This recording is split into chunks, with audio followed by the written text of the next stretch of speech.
देखिए, राहुल गांधी जी जो आज प्रेस कॉन्फ्रेंस कर रहे हैं, जिस प्रकार से कुछ वोटर लिस्ट इत्यादि लेकर आए हैं, ये कोई पहली बार राहुल गांधी संवैधानिक संस्था पर हमला कर रहे हो, ऐसा नहीं है। मगर प्रश्न उठता है कि जिन राज्यों में इनकी जीत होती है, तेलंगाना में जीत हुई, कर्नाटक में जीत हुई, हिमाचल प्रदेश में जीत हुई, झारखंड में इनके अलायंस की जीत हुई, क्या एक बार भी आपने देखा है कि राहुल गांधी वहां के वोटर लिस्ट को पकड़ कर आकर आपके सामने प्रस्तुत कर रहे हैं? एक बार भी उन्होंने उन वोटर लिस्ट को पकड़ कर आकर प्रेस कॉन्फ्रेंस नहीं किया है जिन राज्यों में उनकी जीत हुई थी पहले या अभी हाल फिलहाल में उनकी जीत हुई है। तो स्वाभाविक रूप से ये एक तरह से नाच न जाने आंगन टेढ़ा पॉलिटिकल चुनाव किस प्रकार से लड़ा जाता है, लोगों में उनकी पैठ नहीं है, लोगों में माननीय मोदी जी के प्रति एक प्यार का भाव है क्योंकि उन्होंने अच्छा काम किया है, तो स्वाभाविक रूप से लोग वोट देते हैं। मैं तो आज राहुल जी से पूछना चाहूंगा, आप इतने प्रिपरेशन के साथ आए थे तो अपने ही अलायंस के बड़े नेता तेजस्वी यादव जी के भी तो दो वोटर आईडी कार्ड थे, वो भी दोनों वोटर आईडी कार्ड लेकर आते कि दोनों वोटर आईडी कार्ड थे, देखो जी ये कट गया है कि एक बचा हुआ है, उस पर तो कोई कमेंट नहीं किया है। स्वाभाविक रूप से राहुल गांधी जी कहीं न कहीं आज जो प्रेस कॉन्फ्रेंस कर रहे हैं वो एक तरह से बिहार के चुनाव से पहले एंटिसिपेटरी बेल है कांग्रेस पार्टी का कि देखो चुनाव के नतीजे आए उससे पहले किसके ऊपर ठीकरा फोड़ना है, वह ठीकरा वो फोड़ रहे हैं। महाराष्ट्र में भी चोरी हुई, इस प्रकार का बयानबाजी कर रहे थे।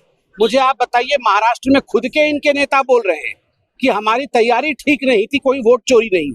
और दूसरा मैं पूछना चाहता हूं, आप तमाम मीडिया के मेरे साथी हैं, हम सब भारत के लिए काम करते हैं, आप लोगों के न्यूज में दिखाया गया है कि लगभग 1,60,000 BLA हैं बिहार के अंदर। BLAs, ये BLA इनका क्या काम है? ये सभी पॉलिटिकल पार्टीज अपना अपना BLA अपॉइंट करती है।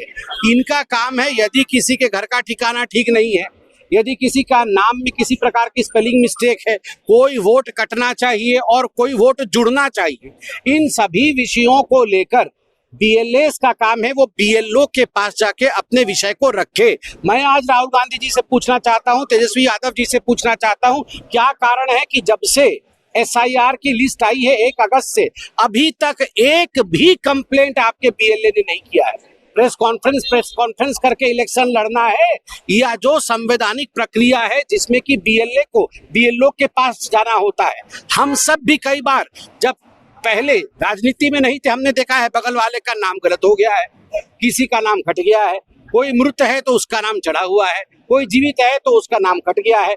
तो BLA जाते थे, BLO को कंप्लेन करते थे, नाम कटवाते थे या नाम जुड़वाते थे। इस प्रकार से राजनीति होती है, इस प्रकार से जमीन की समझ होती है। केवल ये प्रोफेसर के पाती या हार्वर्ड के तरह आके यहाँ पर ऐसे ऐसे करके दिखाने से ये राजनीति नहीं है। हार्ड वर्क करिए, ये हार्वर्ड की तरह प्रेस कॉन्फ्रेंस करने से कुछ नहीं हो। एटम बम है, देखिए एटम बम तो फट गई है। एटम बम 3-4 दिन पहले जिस दिन तेजस्वी यादव जी ने प्रेस कॉन्फ्रेंस किया और जिस दिन उन्होंने अपना एपिक नंबर बताया कि मेरे एपिक नंबर कट गया है और मेरे एपिक नंबर के कट जाने के कारण मेरा नाम वोटर लिस्ट में नहीं चढ़ा है, और उसके तुरंत बाद चुनाव आयोग ने और DM ने पटना के बड़े स्पष्ट रूप से उनके एपिक नंबर जिसपे उन्होंने अपना नॉमिनेशन भरा था, 2 चुनाव 15 का और 20 का नॉमिनेशन भरा था, वो एपिक नंबर दिखाया गया। तब सारा एटम बम उसी दिन फट गया है, खुश हो गया है, इसलिए एटम बम की बात तो ना ही करें। दूसरी बात है, गंभीरता के साथ मैं ये कहना चाहता हूं, संवैधानिक संस्थाओं पर एटम बम फोड़ना, उसका जवाब तो सही मायने में सुप्रीम कोर्ट ने राहुल गांधी को दिया है कि are you a true Indian?